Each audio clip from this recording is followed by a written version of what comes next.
Out upon the waters, the great unknown, the feet may fail, and there I find you in the mystery, in oceans deep, my faith will stand. Jésus est Seigneur. Que Dieu soit béni pour ce moment. Nous voulons partager sa parole. Nous voulons parler de la paix. Parce que nous avons réellement besoin de la paix. Jésus-Christ avait dit aux premiers disciples que la paix soit avec vous. Que la paix soit avec vous. C'est le même message qu'il réitère à nous aujourd'hui. Que la paix soit avec vous. Je parle à quelqu'un qui me suit maintenant. Que la paix soit avec vous. Nous allons lire le livre de Jean, chapitre 20, verset 19 jusqu'au verset 22. Le soir de ce jour, qui était le premier de la semaine, les portes du lieu où se trouvaient les disciples étaient fermées à cause de la crainte qu'ils avaient des Juifs. Jésus vint se présenter au milieu d'eux et leur dit, « La paix soit avec vous. » Et quand il dit cela, il leur montra ses mains et son côté. Les disciples firent dans la joie en voyant le Seigneur. Jésus leur dit de nouveau, la paix soit avec vous. Comme le Père m'a envoyé, moi aussi je vous envoie. Après ces paroles, il souffla sur eux et leur dit, recevez le Saint-Esprit. Amen. Voilà là où le Seigneur nous oriente pour partager son message, sa parole. Ça, c'est la deuxième apparition selon l'explication ou la perspective des gens. Parce que nous avons 4 écrivains ou 4 évangélistes et chaque évangéliste a sa perspective. Et nous voulons présenter cet enseignement dans la perspective de Jean.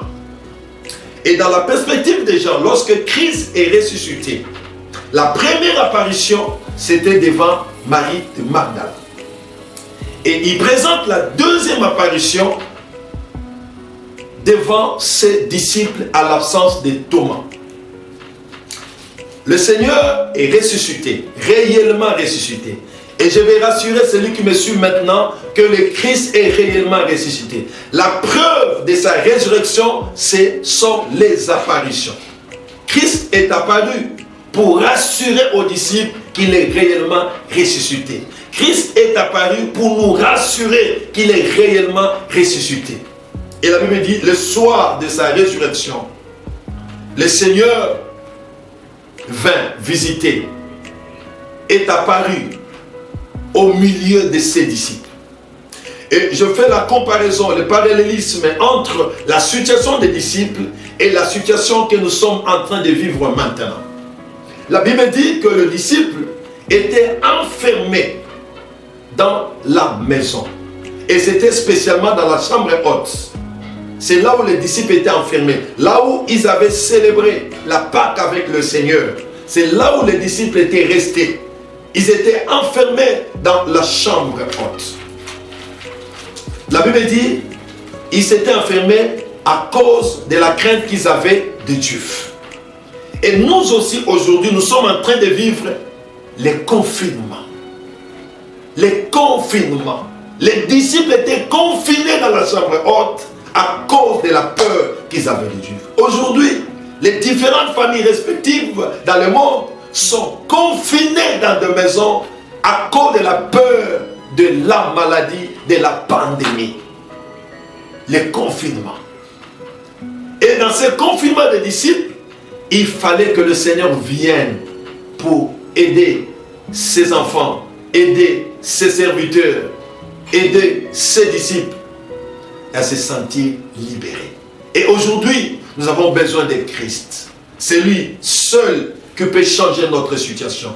Ils étaient confinés, la Bible dit, par peur de Juifs. C'est la raison que la Bible donne. Mais néanmoins, on peut ajouter une deuxième raison. La deuxième raison, parce que le maître n'était plus aussi avec eux. La raison pratique visible, c'était juste la peur des Juifs. Pourquoi? Parce que leur maître, leur chef le chef de file a été persécuté et tué.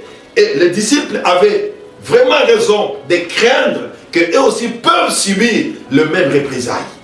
Et c'est comme ça, ils se sont confinés dans une maison pour éviter qu'ils soient encore persécutés, pour éviter qu'ils soient arrêtés, pour éviter qu'ils soient tués. Alors, ils fuyaient la prison romaine, mais ils étaient dans une prison que eux-mêmes ont créée. C'était la chambre haute. Aujourd'hui, nous sommes en train de vivre aussi une situation similaire. Nous sommes confinés dans la maison. Parce que dans la rue, il y a le virus. On ne sait pas le virus se trouve à quel niveau, à quel endroit. Pour éviter tout ça, on préfère rester dans la maison, rester chez soi avec ses enfants. Si on sort, il faut se protéger davantage pour éviter de tomber dans le piège. C'est le confinement. Et les disciples ont vécu aussi ce même confinement. Mais laisse-moi vous dire, comme le Christ avait donné la solution au confinement des disciples, je parle à quelqu'un, le Christ te donnera la solution à ton confinement. Il avait libéré ses disciples à ces confinements et le Christ nous libérera de ces confinements. Je disais ça, c'est la première raison. Mais la deuxième raison, c'est l'absence de leur maître. Comme le maître, lui qui n'avait pas souvent peur, lui qui affrontait les pharisiens, lui qui affrontait les sacrificateurs, lui qui affrontait les scribes, qui affrontait les juifs incrédules, n'était plus. C'était compliqué pour le disciple. C'est vrai, lorsque le maître est absent, lorsque celui qui vous protège n'est pas là, tout devient compliqué. Alors, les consolations seraient si le maître arrive. Si le maître se retrouve dans cet endroit-là, ce serait une consolation. Nous avons besoin de quelqu'un qui peut nous consoler pendant cette période. Nous avons besoin de quelqu'un qui peut venir au secours, qui peut venir nous secourir pendant cette période. Et la personne qui a secouru les disciples, c'est le Seigneur lui-même. Laisse que Christ s'associe à ton confinement et qu'il te console. Là où tu n'as plus de consolation, là où tu as perdu la peur, que le Christ arrive pour t'apporter la vraie paix. Christ est ressuscité.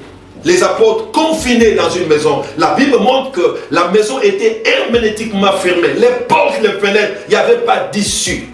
Il n'y avait pas d'issue. Personne ne pourrait sortir, personne ne pourrait entrer. C'est comme Jéricho à l'époque. Pas de sortie, pas d'entrée. La ville, la maison était complètement barricadée, complètement fermée. Par peur des Juifs. Et deux, à cause de l'absence aussi de leur maître. Alors, soudain, une surprise. Les disciples, ils constatent que le Seigneur se retrouve au milieu d'eux. Il y a des gens que nous qui peuvent faire des choses extraordinaires. Et la seule personne qui peut faire ça, c'est d'abord le Christ. Et si nous pouvons le faire, c'est par l'identification à Christ. Vous avez fermé toutes les portes pour empêcher que les gens entrent, mais le Seigneur se retrouve dedans. C'est une manière de dire à quelqu'un, les gens peuvent fermer toutes les portes dans votre vie. Toutes les ouvertures possibles. Toutes les ouvertures. On a toutes les ouvertures. Vous n'avez pas d'issue, pas de sortie, pas d'entrée. Laisse-moi vous dire, avec le Seigneur, Dieu peut faire des surnaturels. Et que toutes ces barrières-là, soient pour eux, ne soient pas pour toi. Là, c'est une dimension surnaturelle. Dieu peut développer en nous une dimension surnaturelle de dépasser tout le mur, toutes les barrières, toutes les difficultés que les gens présentent devant nous. Et on trouve que cela était possible avec Jésus. Comme cela était possible avec Jésus, comme nous, on s'identifie à lui, cela est aussi possible avec nous. Gloire au Seigneur. Jésus se retrouve au milieu des apôtres. C'était une apparition. Complètement fermé, Jésus est dedans. Et lorsque le Christ se retrouve à l'intérieur, son premier message, que la paix soit avec vous. Que la paix soit avec vous. C'est le premier message que le Seigneur a communiqué aux disciples. Et je veux que ce soit votre message maintenant. Dans votre confinement, dans votre situation difficile, dans votre peur, que le Seigneur soit avec vous. Jésus-Christ a déclaré, les disciples ont cru à ce message. Que la paix soit avec vous. Jésus a présenté la paix le soir. Ça, c'est le premier élément. il a communiqué la paix aux disciples le soir. Cela veut dire quoi? Depuis le matin, les disciples étaient toujours dans la peur. Depuis le matin, ils étaient dans la peur. Ils ont terminé toute la journée dans la peur. Mais arrivé le soir, lorsque le Christ est entré dans la maison, la situation a changé. Je parle à quelqu'un, tu peux tenir ta journée dans la souffrance, tu peux tenir ta journée dans la crise, tu peux tenir ta journée dans la pauvreté. Laisse-moi te dire, le soir, le Seigneur peut apparaître et la situation change. Nous pouvons subir cette difficulté de la pandémie pendant très longtemps. Mais je dis c'est possible que le soir, que le Seigneur change les choses. Le soir, c'est là où l'homme n'a plus de force. L'homme a fini toutes ses énergies, tout son courage, toute sa force est épuisée. C'est le soir que le Seigneur entra dans la maison et dira aux disciples que la paix soit avec vous. Toutes les énergies finies. Et je parle à quelqu'un, parfois tu as terminé toute la journée. Tu as terminé une longue période dans une grande difficulté, dans une situation plus difficile. Mais tu arrives maintenant au bout de tes forces. C'est ce que moi j'appelle le soir. Tu arrives au soir de ta vie. Tu arrives au soir de ta vie et je parle comme le Seigneur avait dit aux disciples que la paix soit avec vous. Et je dis à quelqu'un que la paix soit avec vous. Le deuxième élément, le Seigneur est entré le premier jour de la semaine. C'est-à-dire quoi? La semaine passée était une semaine trouble. C'était la semaine de la crucifixion, la semaine de Gethsemane, la semaine de souffrance, la semaine de procès. De qui? De Jésus-Christ. Jésus, c'était la semaine trouble pour le Christ avec ses disciples.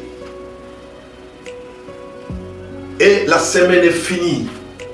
Jésus meurt le vendredi. Jésus est enterré ce vendredi. Et le dimanche, qui est une nouvelle semaine, Jésus dit que la paix soit avec vous. Je parle à quelqu'un, une semaine de gloire avec le Seigneur. Si la semaine passée était une semaine de trouble, mais je parle à quelqu'un, tu vas commencer une semaine de gloire, une semaine de paix. Une semaine de paix, une semaine de gloire. Si la semaine passée était une semaine de trouble, une semaine de difficulté, une semaine de crise, que cette semaine qui commence, cette nouvelle semaine, soit une semaine de paix. La Bible dit que c'était le premier jour de la semaine. Commencez votre premier jour avec le Seigneur. Commencez votre premier jour avec la paix. Commencez votre nouvelle semaine avec la paix. Et Christ a communiqué cette paix le premier jour de la semaine. Le troisième élément, le Seigneur parle clairement aux disciples. Que la paix soit avec vous. Lorsqu'il dit la paix soit avec vous, je tire deux dimensions dans cet élément, deux vérités. Que la paix soit avec vous. Qu'est-ce que le Seigneur voulait dire en fait? Quand il dit la paix soit avec vous, cette paix a deux dimensions. La première dimension, c'est la dimension pratique. Ça signifie quoi? Le disciple avait peur, bien sûr, de Dieu, comme nous avions dit à l'introduction. Ils avaient peur de Dieu. Comme ils avaient peur, c'est-à-dire les cœurs étaient troublés. Et quand Jésus leur dit que la paix soit avec vous, autrement dit, remplacez la peur par le calme. Remplacez les troubles par le calme. Je parle à quelqu'un, remplace les troubles de ton cœur par le calme. Ta vie est dérangée actuellement. Parce que tu te dis, où est-ce que je vais trouver l'argent pour vivre? Qu'est-ce que je vais faire maintenant? Avec des licenciements parfois partout. On se dit, qu'est-ce qu'on va faire? Il n'y a plus l'argent, les entreprises sont bloquées, je ne vois plus ce que je peux faire. Je parle à quelqu'un, remplace ces plaintes par la paix.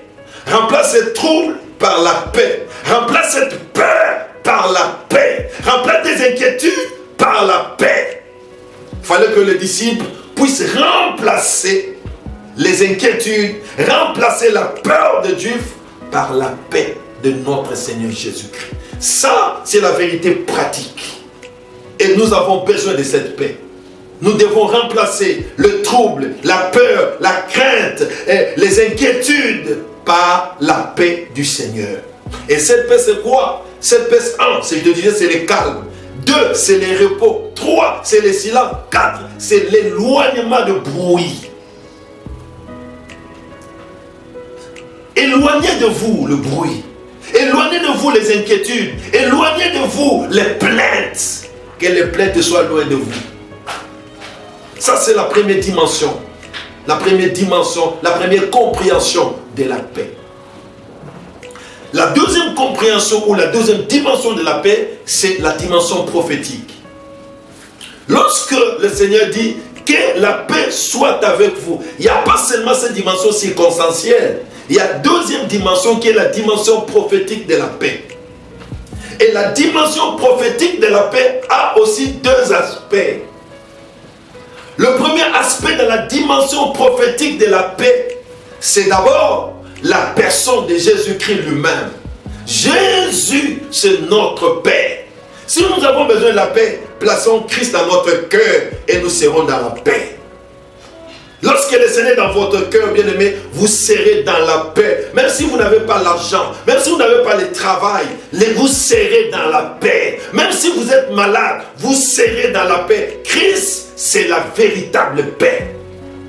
Nous avons besoin du Seigneur Jésus-Christ. C'est ça la première dimension prophétique. La paix, c'est la personne de Christ. Christ est notre paix.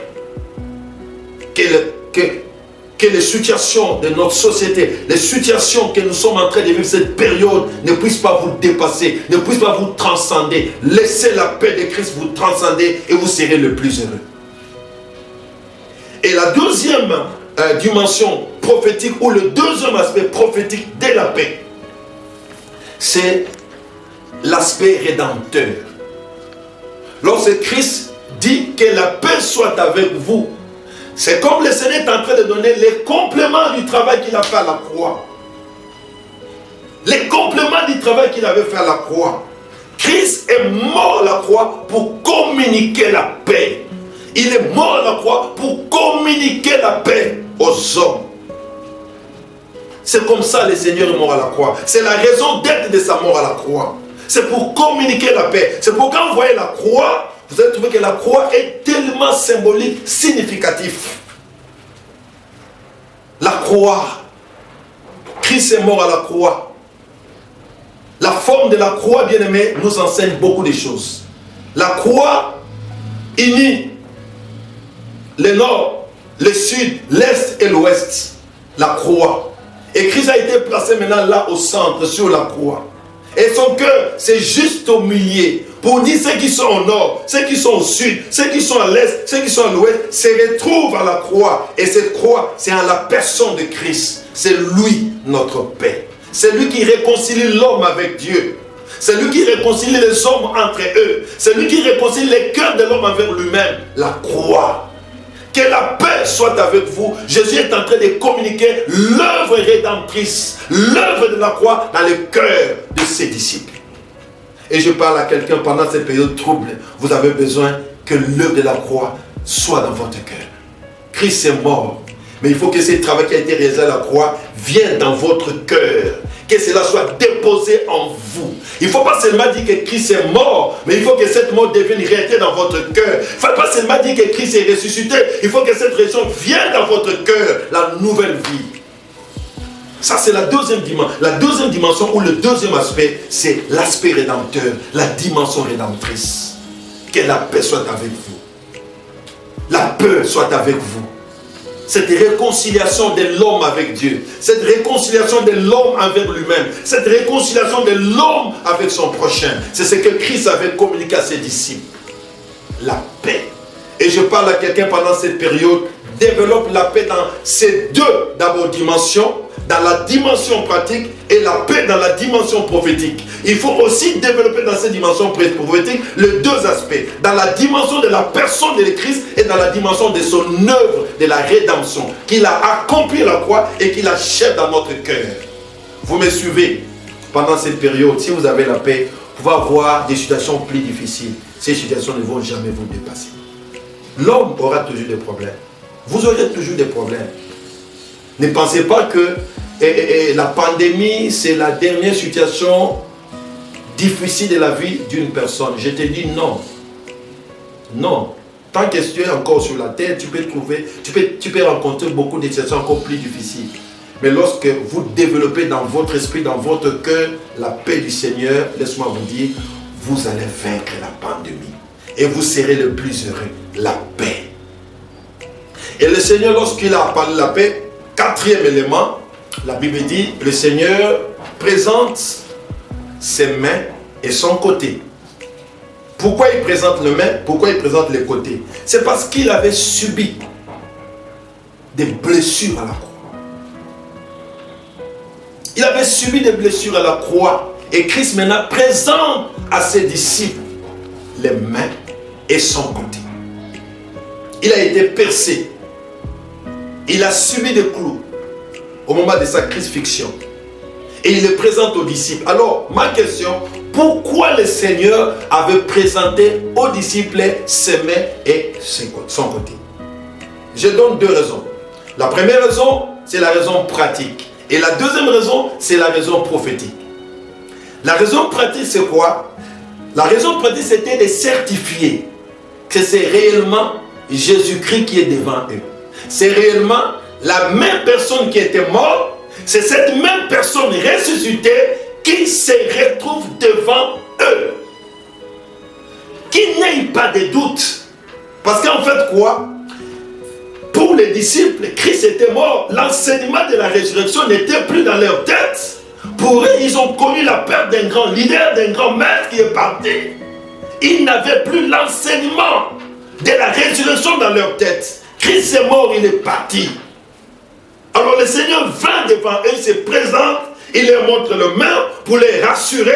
La personne qui a été crucifiée, c'est la même personne qui est devant vous. Je parle à quelqu'un, tu peux connaître un moment difficile, un moment de mort, un moment de maladie, un moment de souffrance, un moment de pauvreté, mais un jour, tu seras ressuscité, tu seras en forme, tu auras une nouvelle gloire et les mêmes personnes vont commencer encore à douter de toi. Mais Dieu fera en sorte que tu aies encore de preuves qui vont les amener à croire que c'est bel et bientôt. Ces jours-là, les disciples ont compris. Celui qui était devant eux, c'est la même personne qui était morte. Jésus. Jésus. Il avait un temps qu'il a connu la mort. Dans la première semaine là, la semaine de la souffrance, la semaine de la mort. Mais la deuxième semaine, il commence le premier jour de la semaine. Il ne commence pas ça par la souffrance, il a commencé ça par la résurrection. Il vient prouver aux disciples que je suis bel et bien vivant, ressuscité et glorieux. Et je parle à quelqu'un, c'est possible. C'est une manière de dire à quelqu'un, même si tu as connu un moment de souffrance, rassure-toi, un moment de gloire est encore possible. Que la paix soit avec vous. Que la paix soit avec vous. Ne voyez pas seulement la mort qui a entraîné votre disparition, votre emprisonnement dans la chambre haute. Voyez aussi ma résurrection. Je suis bel et bien au milieu de vous, non seulement comme celui qui était mort, mais aussi celui qui est ressuscité vivant. Croyez, disciples dans la chambre haute, que je suis vivant. Et comme Jésus est vivant, vous aussi croyez aussi que vous deviez être des vivants. Que la paix soit avec vous. Ça, c'est la première raison. Une évidence. La personne qui était morte, c'est la même personne. Mais ce qui me dépasse dans cette première vérité, c'est quoi? Les plaies de Jésus-Christ n'ont fait que 3 jours. 3 jours et tout était fini. 3 jours. Les plaies de Jésus n'ont fait que 3 jours. On l'a crucifié à la croix le vendredi. Le dimanche, le Seigneur se présente devant les disciples avec des plaies déjà cicatrisées. C'est une manière de dire à quelqu'un, ta souffrance ne va pas durer.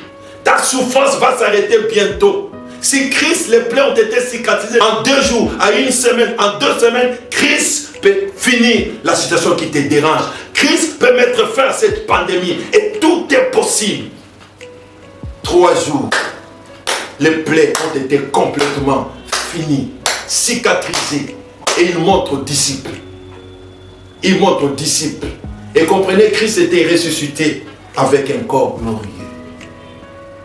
Un corps glorieux.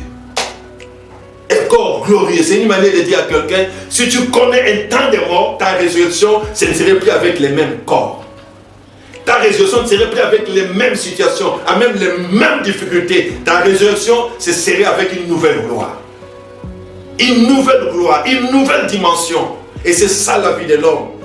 Que la paix soit avec vous, bien-aimés. Vous qui me suivez en ce moment, que la paix soit avec vous. Vous aviez connu un passé de souffrance, un passé difficile. Mais rassurez-vous que Dieu vous donne un avenir glorieux par sa résurrection. Il était mort, mais il est ressuscité.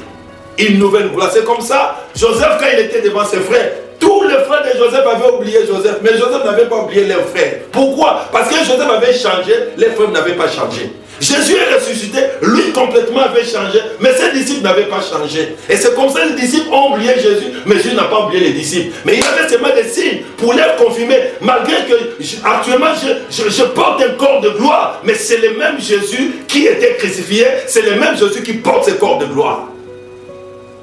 C'est possible que vous puissiez porter un corps de gloire.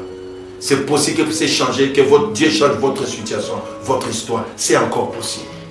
Que la paix de Dieu soit avec vous. La deuxième raison qui amena le Seigneur à présenter aux disciples, c'est maîtrise sûre. Je disais, c'était une raison prophétique. Quelle est la raison prophétique? La raison prophétique, c'est la raison de la rédemption. Jésus présente aux disciples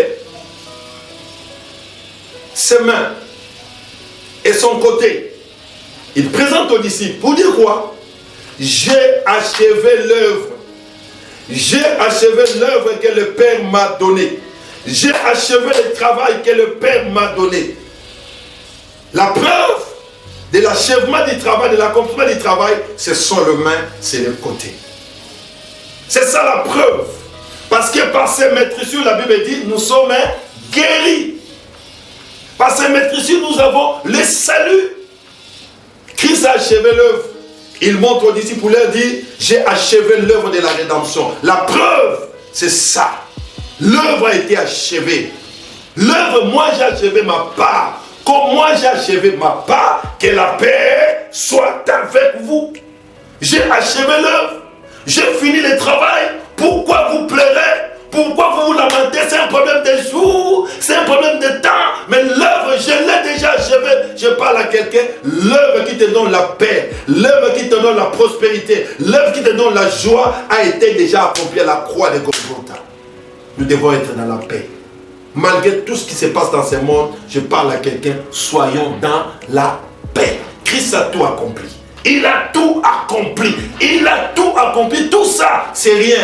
Le monde est un peu secoué, mais il doit savoir que Christ a déjà vaincu. Nous avons un Seigneur qui a déjà vaincu. Cette pandémie n'est pas notre maladie.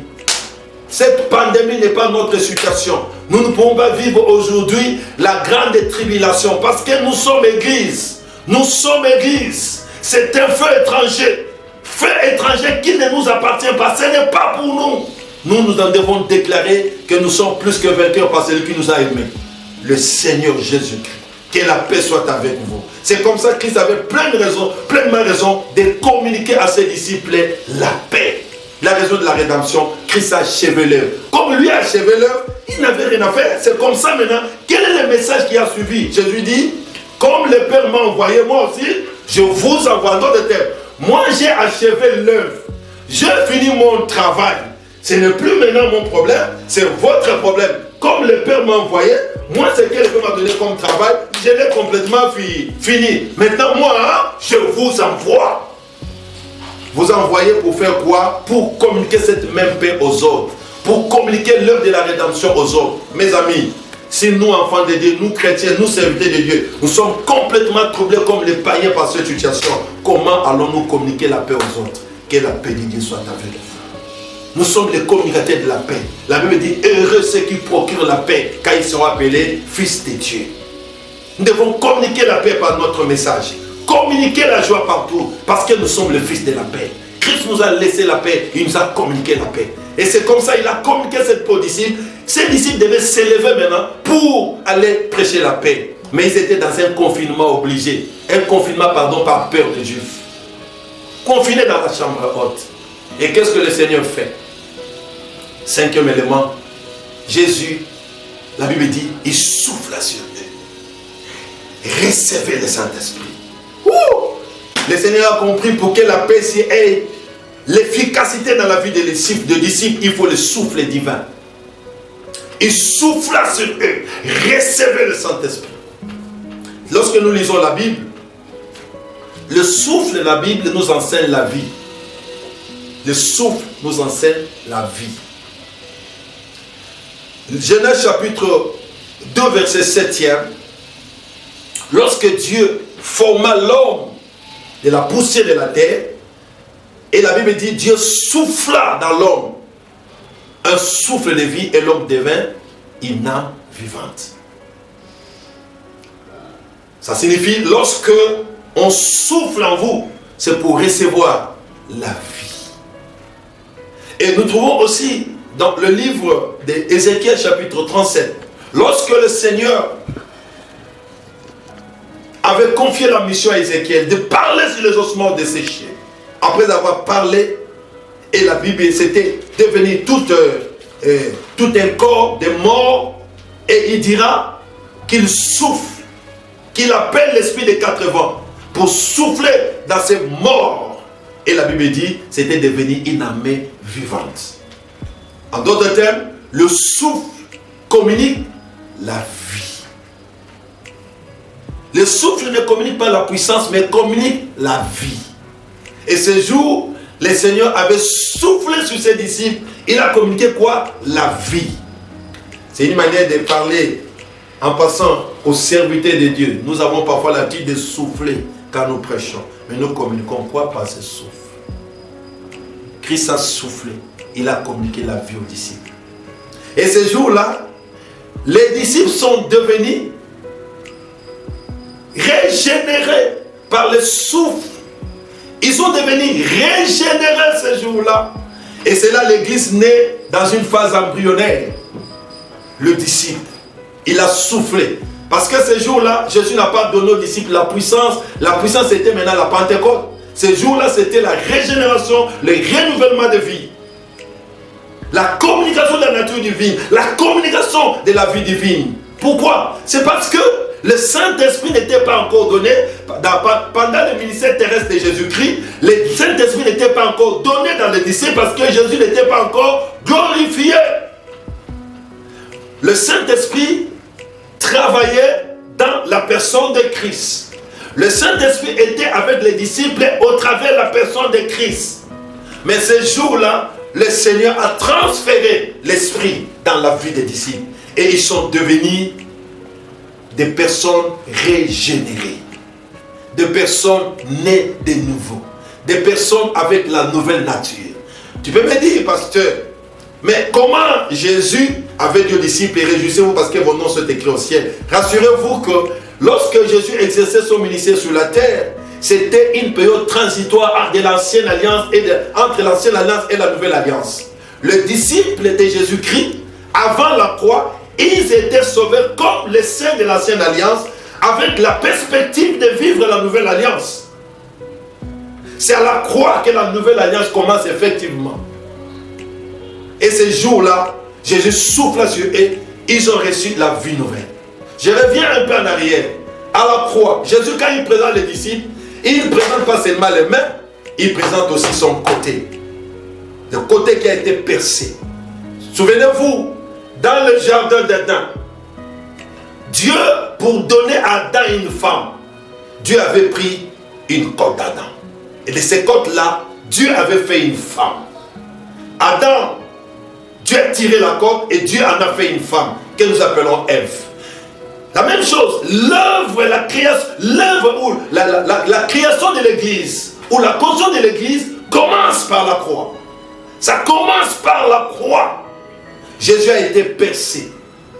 Adam a été percé après avoir subi un moment de sommeil. Mais Christ a été percé avec sa force. Réveillé, voilà la différence. Adam était percé d'abord, il devait dormir pour être percé. Pourquoi? Pour ne pas subir la souffrance. Adam était percé sans subir la souffrance. Il n'a pas subi la souffrance quand il a été percé. Il dormait encore et Christ a tiré la côte et en a fait une femme. Pourquoi cela? C'est parce qu'il était dans les jardins d'Éden, il n'avait pas encore commis de péché, il était sans péché, il était saint, il était dans le paradis terrestre. Dieu ne pourra pas permettre de tirer la côte en donnant une souffrance à Adam. Mais Jésus à la croix, il a été percé avec sa force, réveillé, il sent la douleur. Pourquoi? C'est parce qu'il avait porté maintenant le péché de l'humanité. Il avait porté le péché de l'humanité. C'est comme ça qu'il a été percé avec toutes ses énergies, en état de veille. Il est en train de voir comment on le perce. L'eau et le sang est sorti. C'était déjà les débuts pour que Dieu puisse créer son église. Mais cela ne suffisait pas. Pour que l'église soit réellement constituée, bien que Christ soit percé, mais il faut que ce Christ soit aussi glorifié. Il est glorifié pourquoi? Comment, pardon? Par cette mort et aussi par la résurrection. Il est mort, il est ressuscité. Là, j'en confirme que Christ est glorifié. Ça ne suffit pas. Il faut un autre élément, c'est le Saint-Esprit. C'est comme ça que Christ souffla sur les disciples pour qu'ils reçoivent le Saint-Esprit et que l'église dans la phase embryonnaire commence. La paix soit avec vous. Et Christ a communiqué la paix. L'église, c'est l'ensemble des croyants qui apportent la paix, nés dans la paix et qui apportent la paix. C'est Christ qui a suivi notre souffrance, mais nous devons apporter la paix. Il a soufflé et c'était la paix. C'était, pardon, la régénération des disciples. Et cette église ici, qui est née ces jours-là dans la chambre haute, et la paix des Juifs, les disciples étaient toujours là. Mais Jésus donne une promesse avant de monter au ciel. Et après avoir soufflé, Christ a fait 40 jours sur la terre. 40 jours, les disciples étaient toujours dans la chambre haute. Et le 40e jour, Jésus-Christ laisse la terre pour monter au ciel. Et il leur dit, ne sortez pas encore de Jérusalem jusqu'à ce que l'Esprit viendra sur vous. Retenez mes amis, ça, après 10 jours, c'est la Pentecôte. L'Esprit maintenant vint sur les disciples. La peur des Juifs finit. Les disciples sortent dans la chambre haute. Sortent maintenant dans les délais confinement pour annoncer l'évangile. Je parle à quelqu'un. Nous sortirons un jour de ces confinements. Il faut seulement que Dieu puisse répandre sa puissance. Une puissance qui va détruire cette maladie, qui va détruire cette pandémie, qui va détruire cette souffrance. Et nous sortirons. Et nous sortirons avec un grand réveil. Et je reste convaincu, après la pandémie, ce serait un grand réveil qui va commencer. Que la paix de Dieu soit avec vous. Nous voulons être les communicateurs de la paix. Nous devons être les communicateurs de la paix. Or, pour être communicateur de la paix, il faut avoir cette paix au fond de soi. Et la paix au fond de nous, c'est d'abord Christ. La paix au fond de nous, c'est l'œuvre de la rédemption. Là, nous serons les porteurs de la paix. Que Dieu vous bénisse. Si ce message vous a intéressé, je veux prier avec vous. Tendre Père, je viens au nom de Jésus-Christ prier au Dieu pour le bien-aimé qui ont suivi ce message. Que la paix de Dieu soit avec vous. Nous voulons vraiment être les communicateurs de la paix. Mais pour l'être effectivement, nous-mêmes, nous devons être remplis de cette paix. Et cette paix, c'est toi, Jésus-Christ. Dans notre confinement, Seigneur, sois avec nous, Seigneur, soit dans nos maisons, soit dans nos entreprises, soit dans nos lieux de service. Oh Dieu, sois avec nous, Seigneur. Apporte la paix, apporte la joie. Change des situations. Seigneur de gloire, change des situations. Change des situations. Seigneur, tu es ressuscité. Et après ta résurrection, la Bible dit, Jésus-Christ